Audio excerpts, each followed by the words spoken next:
Newsmax Prime continues. I'm J.D. Hayworth. Tensions running high tonight across the country as officers remain on high alert after receiving information that gangs might be partnering up to take them out.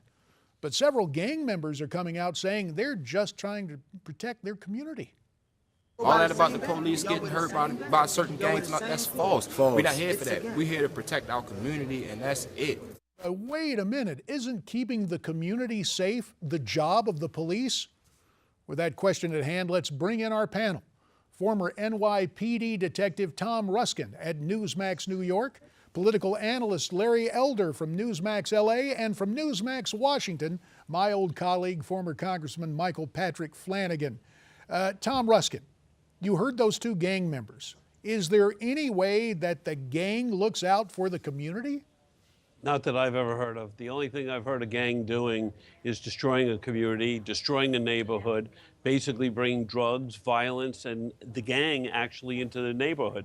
I've never heard of a gang protecting its neighborhood. They protect their own turf, but they don't protect neighborhoods. That's what the police departments and other law enforcement agencies are hired and responsible to do.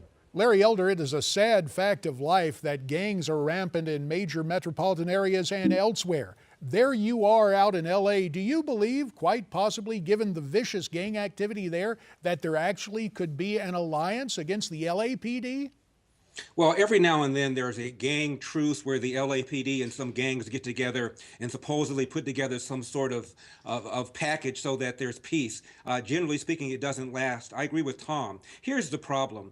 When MLK said that riots are the language of the unheard, we didn't have black mayors of almost every major metropolitan city. We did not have a city like Baltimore where the mayor was elected with 80% of the support, where the top two law enforcement officials are black, where the police department is 43% black. This is just thuggish behavior, and it should be called as such.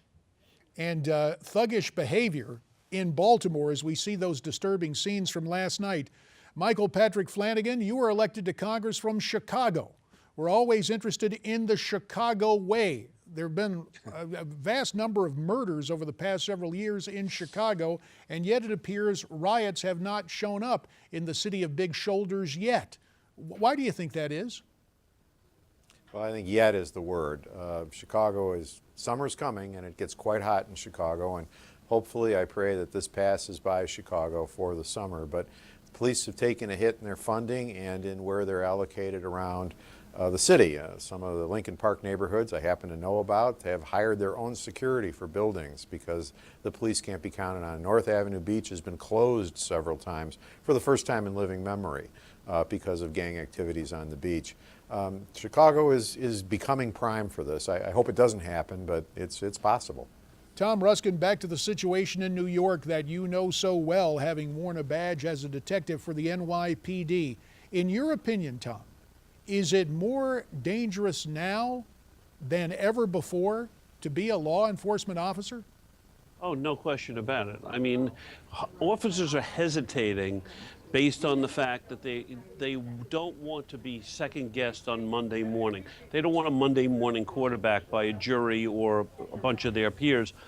And at that point in time, if you hesitate an officer, that can cost you your life. We know last night that there were over 20 officers injured, some severely, in Baltimore, Maryland. And we had a mayor and a police commissioner that didn't do what they were hired to do, to give the officers the marching order to put down the riots, stop the disturbances, and stop people's businesses in Baltimore from being burnt and looted. Speaking of stopping, Larry Elder, there's a video that is caught on a situation where a mom apparently went into the melee yesterday afternoon. There we see her quite forcefully, literally slapping some sense into her son.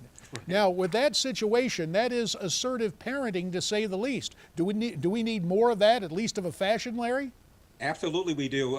That woman reminds me of my mother. I never did anything like participate in a riot, but had I done so, I would have gotten the same treatment that this young man got. You're absolutely right. This is really about a community that lacks fathers. President Obama said when you grow up without a dad, you're 5 times more likely to be poor, 9 times more likely to drop out, 20 times more likely to end up in jail. This is about a community where 75% or more of the kids are raised in homes without fathers. There's a direct link between that and criminality. Tom Ruskin, In your opinion, what is next in Baltimore? What do you expect to happen? Well, I see the police this afternoon being police, allowed to make arrests, and they are making arrests, and they are trying to put down any kind of skirmish that's happening. The problem is they're starting a day too late. They should have been doing this last night. They should have been giving their marching orders last night, and they should have been allowed to do police work last night, not stand up the street and watch people in stolen cars driving through lit debris in the street and causing people's businesses to be looted and burnt. Michael Flanagan, you sit in Washington, D.C., a short distance from Baltimore. Are you concerned that what is happening in Baltimore will spread to Washington later this week even? Yeah, there's always a concern with that, particularly with summer coming. But I think as Mr. Ruskin was talking about, you have 20 police injuries. As far as I'm aware of, there are very, very few, if any, injuries among the protesters, which leads you to believe that the police have been shackled from doing their job, but more importantly, these protesters, if you want to call them that, rioters is what they are professionals. They know what they're doing. These are gang-related activities. These are people who've come in from without to do their mischief and do what they're doing there. These are not the same people who were having quiet protests before the funeral.